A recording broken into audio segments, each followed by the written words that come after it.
and welcome back to the Digital Access Show. Today's guest is someone I've been wanting to interview for a while.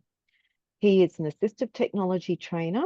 Now, I've heard about him through the owner of Digital Access Solutions, Mark Muscat, and I've talked to him myself a little bit, and I thought what Adam's got to say is important, and I thought I'd share it with all of you guys. Adam Morris, thank you. Welcome. Thanks very much, Narelle. Thanks for giving me the opportunity of being on the show. Adam, tell me a bit about yourself. What is your background? Where do you come from? Okay, I was born in Canberra. Currently live on the mid-north coast of New South Wales. Yeah. I'm currently working for a disability employment agency, as well as doing the adaptive technology training that I do, on the side. It was until I got the job there that was one of my main forms of income, but now it's becoming a little bit less that I've got a full-time job. Yeah. And I was in 2019, I was the recipient of the Blind Australian of the Year award. Oh, wow. Congratulations. That was 2019. that was basically for a number of email lists that I run to help blind and vision impaired people with all of their technology, information, where people can share information and get answers and things like that. So I've set up a number of lists to do with that. So, Adam, obviously, you've got a vision impairment and being Blind Citizen of Australia 2019, which is, that's one heck of an award there. What's your condition? What led to you losing your sight? You don't have to answer if you don't want to. That's okay. Basically, I was born premature, 3 months, and there was too much oxygen in the humid crib and it burned out the retina and the cornea. So I'm basically totally blind. Yeah. So has it held you back? Not at all, no. My parents were really good. They, encouraged me to, get out there and, do all sorts of different things like water skiing and tandem bike riding and all sorts of things like that. So, I wasn't sheltered at all growing up. That's good to hear, because I know for myself, having two autistic sons, we never sheltered them either. We expected them to get out and live life. And it's such an important thing for a parent to do. So for yourself, what lessons have you learned from that? Basically, I've just learned to, get out there, try things, give them a go. If you fail, that's still okay to fail. But then you can, if there's not a way around something, then you move on to, to doing something else. If you're not able to adapt to a particular situation to something that you can do. So what techniques are you using to adapt? This is really interesting. Never thought we'd go into this, but sorry, Adam, I'm interested. What strategies are you using if you run into a barrier of some type where you can't do it in what they would call a typical way? I talk to people, make suggestions and say, well, look, this is the way that someone normally does something, but how about if we try this or that? And if you're lucky enough to get people that will think outside the box, then they'll, jump on board and, give things, adapt things a little bit to, enable you to do, things that you need to do. So you're saying that being able to think outside the box is a very important part of that strategy? It is, and it's, really, it is good when you have people that think outside the box and aren't sort of, extremely set in their ways as to, how they'll do things. How do you deal with people that are extremely set in their ways? What do you do, Adam? There's not really a lot that you can do. For instance, I was working before I started the job that I'm in now. I was working in a pizza shop. There were certain things that I could do in the pizza shop because the guy said, "Oh, well, look, if I can do it with my eyes shut, then you can do it." Yeah. So he was in that way thinking outside the box. Yeah. But then, for instance, I said, "Well, why can't I, prepare the dough for the pizzas. And he Yeah. said, "Oh, no," he said, "that's too dangerous because, you've got this thing called a dough sheeter, which, where your fingers can be caught Yeah. in between Yeah. the rollers." But they basically had guards that they could use, but don't use. And I said to him, "Well, look, could I at least give one batch of dough a go?" I said, "Look, there's ways we can do this." I said, "There's uh, talking measuring jugs for measuring out the water." Yeah. He said, "Well, how would you measure out the oil?" I said, "You'd get a syringe, like 100 ml syringe, because I think they use 100 ml of oil in the dough process." I said, "Look, you just use a syringe." The other guys would, just pour it into a normal measuring jug and just do it Yeah. that way. But I said, "You could do it with a syringe." Yeah. And he said, "No, no, you're not doing it." And so I thought, Oh, well, okay, that's fine. You don't want me to do that. You're just happy with me doing the things I'm doing. I'm grateful to have the job and doing what I can do. I wish that I could do more, yeah. but you're obviously, set in your ways and won't let me try different things to do it. And so, that's just the way it is. You just sometimes have to accept that, you work with what you can, and you learn to fight your battles, and some battles you can win, some battles you just have to move on to something else, because sometimes not everything, can be resolved. That's just life for anybody, That's what I was and, going to and probably more say so for us. because I agree it is life for anybody. I think it is everyone will run into things they can't do. What do? You just find a way around it, or if you can't, you move on. What, I mean, around the house, in your outside your working life, how do you manage? What do you use? So do you have a guide dog? Do you use a cane? What are your navigational aids? Well, I mean, obviously around the house, I don't have any navigational aids because I don't need them. But Yeah. I don't have a dog, but I do have a cane. So going to and from work, I use the cane for walking from the bus stop to work, and Yeah. things like that. I did have a dog a while ago, but where I'm living now, there's not enough work for the Yeah. dog. Yeah. Do you use any particular apps that would be out that everyone would use? Is there apps that we all use, like anyone driving would use, that you use, or is it only apps that are specifically for people with vision impairment? Sometimes I use an app called Next there, Yeah, or Move It. They're public transport apps, yeah, and anyone can use them. They're not just apps for people who are blind and have low vision. yeah. No, they're there for anyone can use them for public transport. Okay, yep. What barriers then do you find, in your work life, Adam? What are the barriers that you struggle with daily?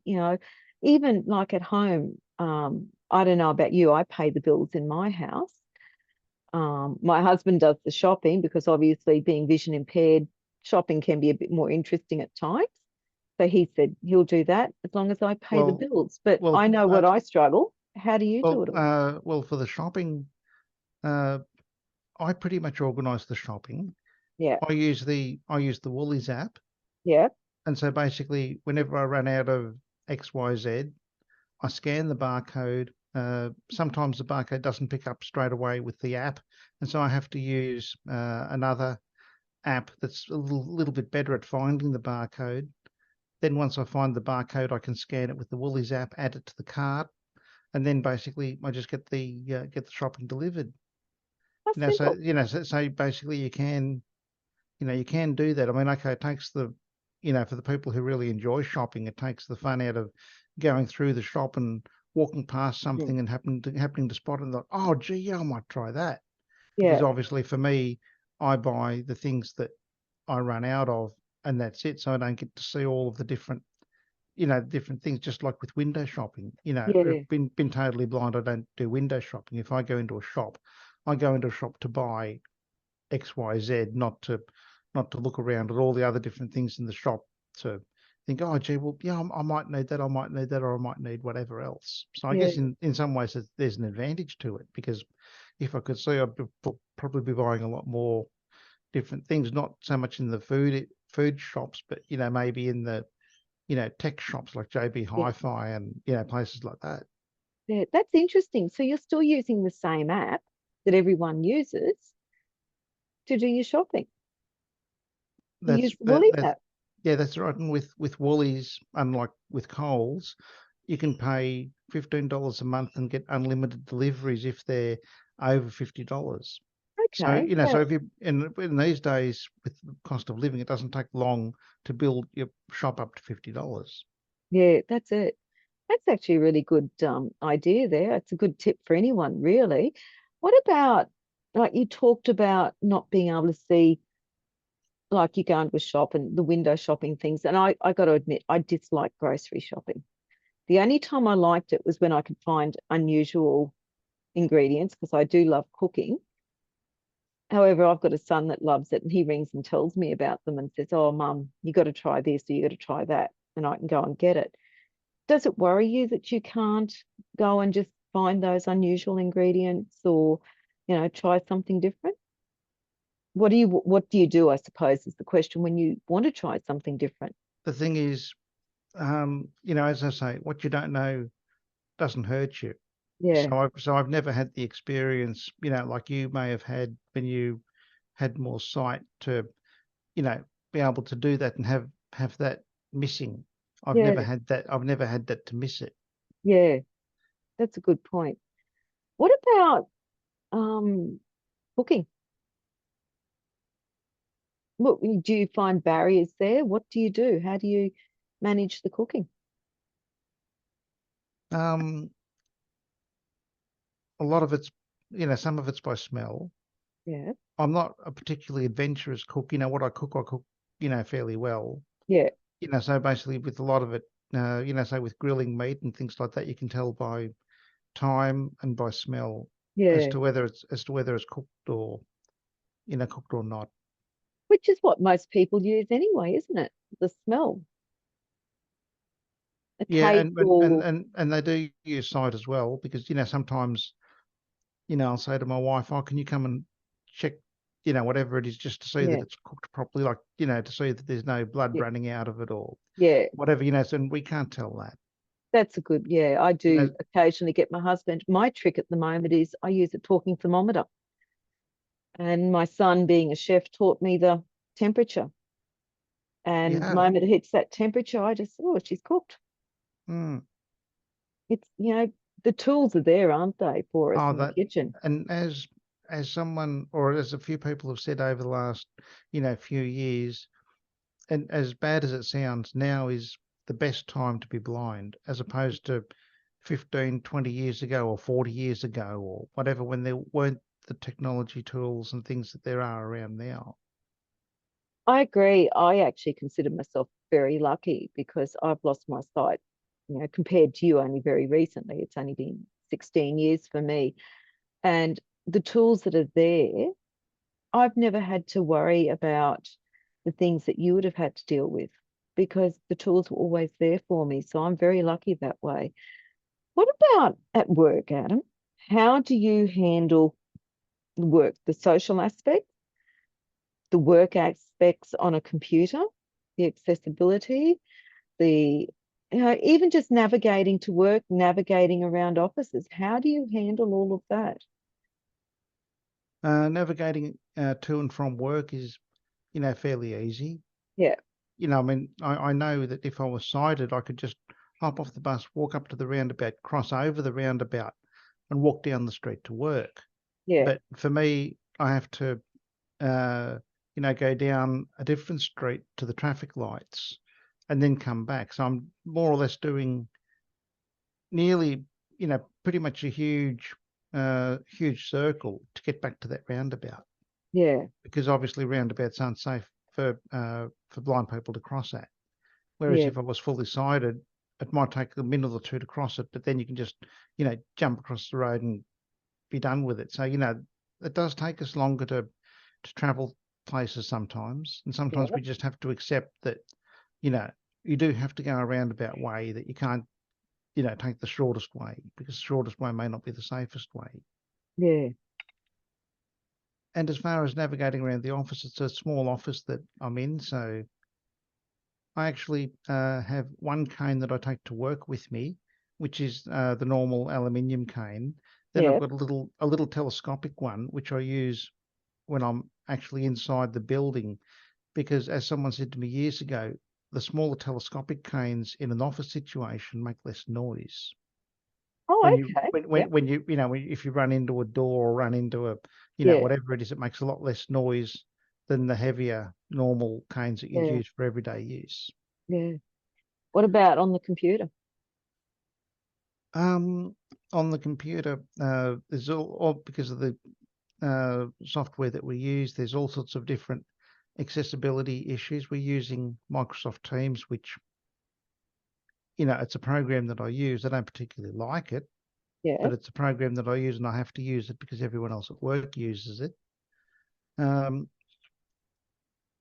for example, to find a link, if someone types a message to you and says, this is the link to whatever it is, and they put that in a message amongst, they put the link partway in the middle of a sentence. Yeah. You have to actually find the message, press enter on the message, uh, go across a toolbar, find the sentence arrow across to the link, then press another key and go down to a menu that says copy link. Whereas for a sighted person, they would just, I'm fairly sure, be able to see that link Yeah. in the message, just hover the mouse and just click on that link just like that. So Not, it's not very accessible. it's accessible once you know how to do it, but it's just a matter of working out how to do it. And a lot of the people that I work with, because our organization has been swallowed up by a larger organization. Yeah. So, for example, my manager and all of the team I work with are in Sydney, and Okay. I'm near Coffs Harbour, so I'll probably never end up meeting the other people that I'm going to be working with. But they Yeah. use a lot of emojis and GIFs and things like that, in their messages. How do you Not handle that? not things like smiley faces and whatever else, but they might put little pictures of things, or I don't know what. At the moment, I've just basically been ignoring them and just looking at the text. And I don't really want to say to them, hey guys, can you stop using these GIFs because they're not accessible to me? Because that's Yeah. sort of, singling myself out. Yeah.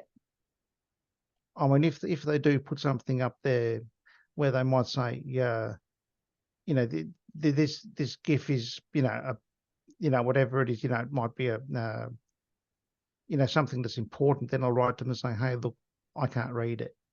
But I'm Yeah. not going to make a big song and dance out of the fact that they're using these image things and graphics and whatever else that I can't use. Yeah. You know, What other issues do you run into then, with the computer system? Like for time sheeting, everything else. Do you have similar issues in all of that area, or is it pretty good? we don't do timesheets. If you remember, me, Mark, you, and myself did a video Oh a yeah. while ago on our platform that we use, how it's not accessible, and I've sent Yeah, that off that's right. to the proper people and haven't heard anything back from them. That's Because but disappointing. basically, when you go to our website, the first thing you get is drag and drop documents here, drag and drop files, Mhm. and Okay. all that kind of thing, and Yeah. basically that's not really accessible No. to us. So what I've ended up having to do is getting links from people to different programs and websites that I use that run off that page, Yeah. and I've put them into favorites That, in favorites in the web browser, and then I can just go down and look for the link to my leave, link to this, link to payroll, link to whatever else. yeah, whatever it is. How have the rest of the team reacted to you? Has it been a very positive um reaction, Oh, or is it? no, it is a very positive reaction. I Mm, mean, the not so much the team that I'm in, yeah. because at the moment they don't really know that much about me, because I'm not doing the same work as they're doing, but the other teams that I put calls through to and things like that, they've been really good. The main thing is, getting people who are in my office who may understand a little bit about screen readers to be able to help with, different things like that. Knowing how the screen's laid out, how it's different for us to navigate than it is for someone with sight. Yeah. What Things like that, because some people that you ask to help, they say, "Oh, well, look, I'll help," and I'm not very techie, so yeah, that they're not, there's no real point to explain to them that things work differently. I've had yeah. other supervisors in the past, like they've worked with me for a long time. They know that I'm blind, but then they'll say, "Oh, see the little pencil icon." I think, how you've been working with me for 3 years and you still keep saying, "See the pencil icon." And no matter how many times I say, "Look, I don't know what the pencil icon is. I'm not even sure how that reads with a screen reader." Yeah. Some people, they just, in the end, don't get it at all. What advice would you give to people then? When talking to a vision impaired person, when working with a vision impaired person, what advice would you give? Regarding explaining web pages and things to Hmm. someone Yeah. who they're working with, Yeah. that's a hard one because I don't fully understand how web pages work. But I would, not so much in the work environment, but for people that are coming across websites that they find that all they get on the website is link, link, link, Mm. and the link just says link. It doesn't actually tell you what the link is. Yeah. I'd suggest to people to contact the website developer and explain to them that, for someone using a screen reader, their site isn't particularly accessible, and there are different standards. I think they're the WCGA standards, or Yeah. I know The this. WCAG. Yeah, Yeah. WCA. I That's knew the you'd get one. it. I knew Yeah. you'd get it right, but I'd tell them to do a, do a Google search on that, and Yeah. then if they could implement that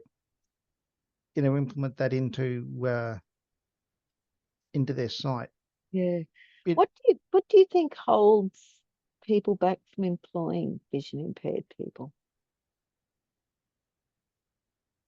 A lot of people don't think outside the box to what the person can do.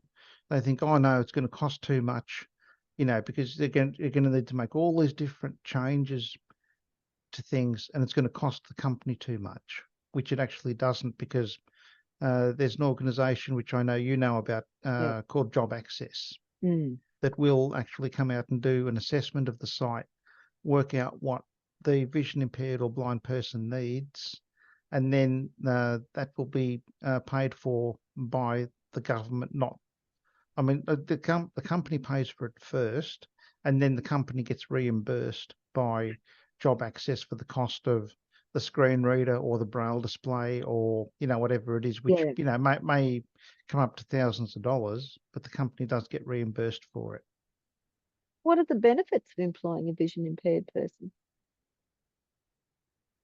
I'd like to think that the benefits of maybe not just a vision impaired person, but someone with a disability, is that in a Mm. lot of cases, it's been hard for them to find work.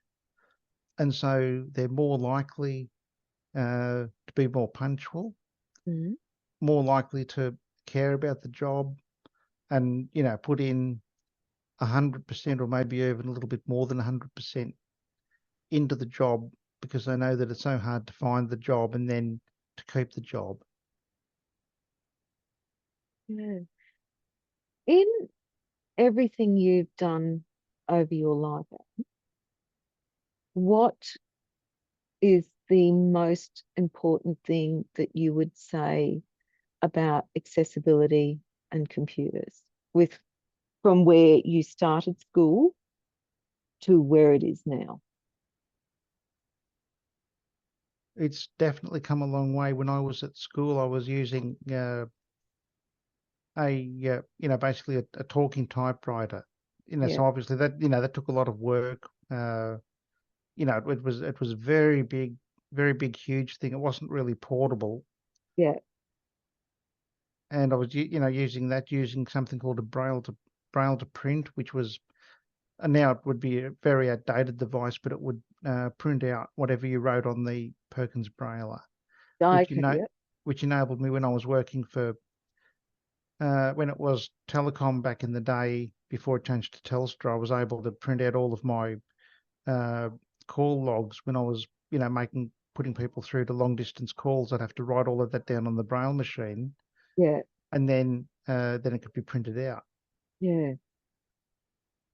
Whereas Uh, today, it's just, whereas today, you'd probably just put it in an Excel spreadsheet, upload it to a server, and whoever needed to look at it on the server would look at it. Whereas before, that information would be put into those printed pages would be put into a book and filed away, yeah. somewhere, because the other people that were working with me way back then in the late 80s were writing it all into a book. Yeah. Whereas now, I think they'd probably be doing, something like that spreadsheet that, Mm. we'd probably all work on a spreadsheet that would be loaded up and everyone could see the spreadsheet, everyone could be making changes and working collaboratively with it and that sort of thing. So technology's definitely come a long way and things are a lot more usable and a lot more accessible than what they were Is there a long way to when I go? first started. Oh, yeah, there's definitely a long way to go. Yeah. So the Microsoft Teams issue is a classic. What else? Um, Website accessibility, as I was saying before Yeah.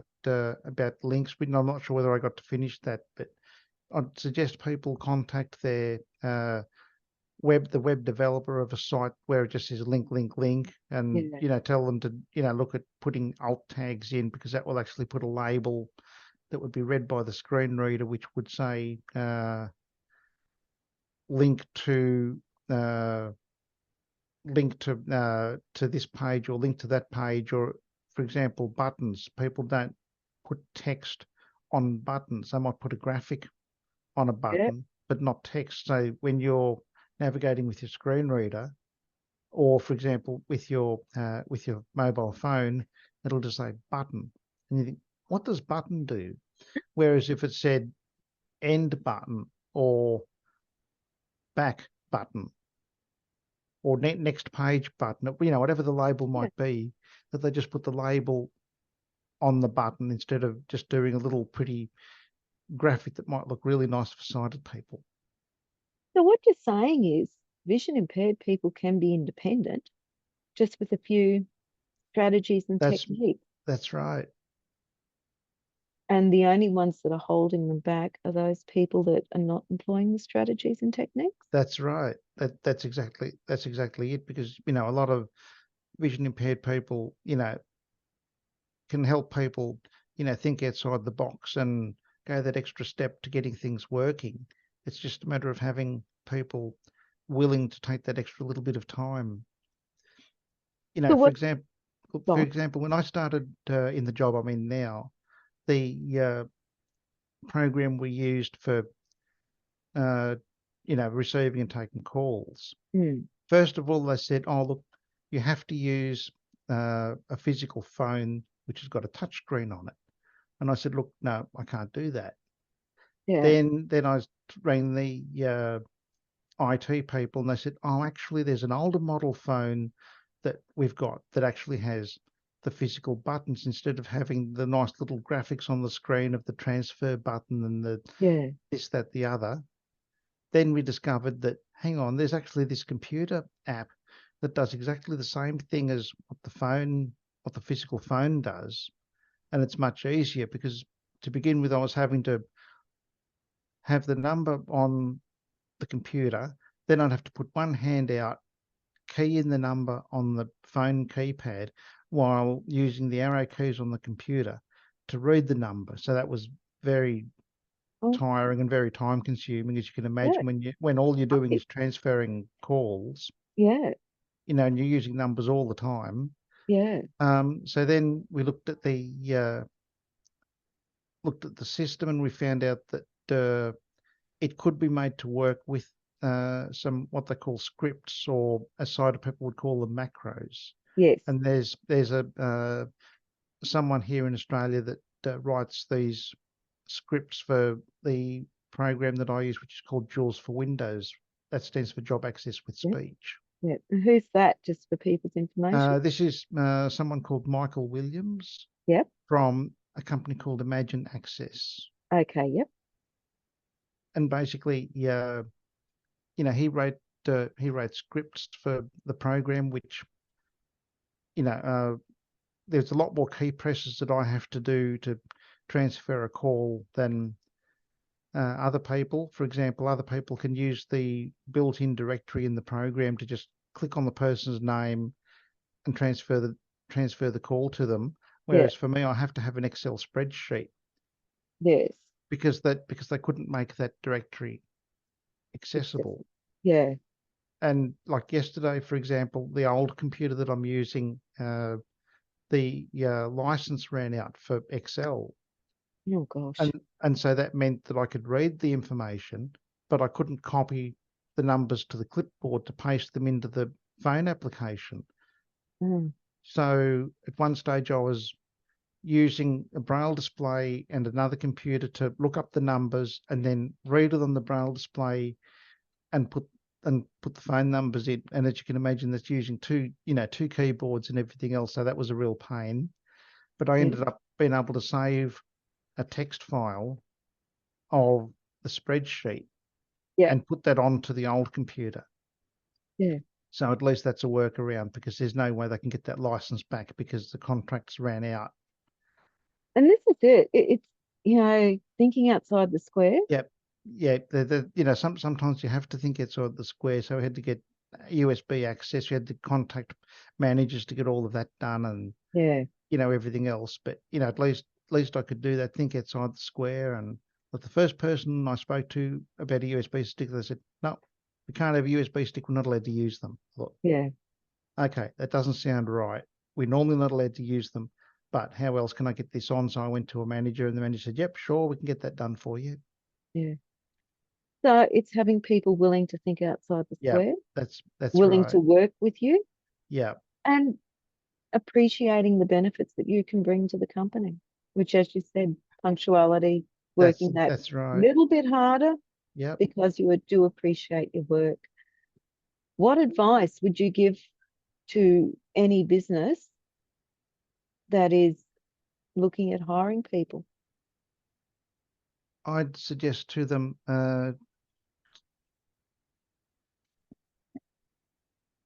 Yeah, sorry Yeah. about that. My headset was just saying auto shutdown disabled, so I just had to fix that. Basically, Yeah. I'd suggest to them to definitely look at hiring people with a disability, because for the most part they've got good work ethics, or in some cases better work ethics than people that don't have a disability. I'm not saying all cases, but some Yeah. cases. And basically, be prepared to put in a little bit of effort, in a little bit of time, a little bit of extra time, extra effort to teaching someone something, because in the end it will work out. Because in the beginning, with those making those calls and things, I was dropping calls were hanging up and all the rest of it. And Yeah. I just said, look, no, I can't do this. And someone said, no, look, just wait a while, just keep going with it, don't worry about the calls dropping out, just we'll see if we can Yeah. work a way around it. And in the end, we did work ways around it. And you're happy and you're loving life Yep, that's right. and loving your job. Definitely. Yeah. Adam, I can't thank you enough for coming on and having a chat with us today on the Digital Access Show. Just the input you've given is valuable. Oh, thanks very much again, Narelle, for letting me be on the show. And hopefully, some of the advice that I've given may help either employers or people who are looking for work, get together. Yeah. Adam, how can people contact you if they want to discuss more about it with you? Okay, I'll give my email address and phone number.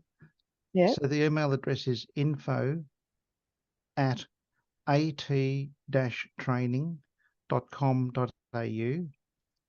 and phone number is 0414 43 1105.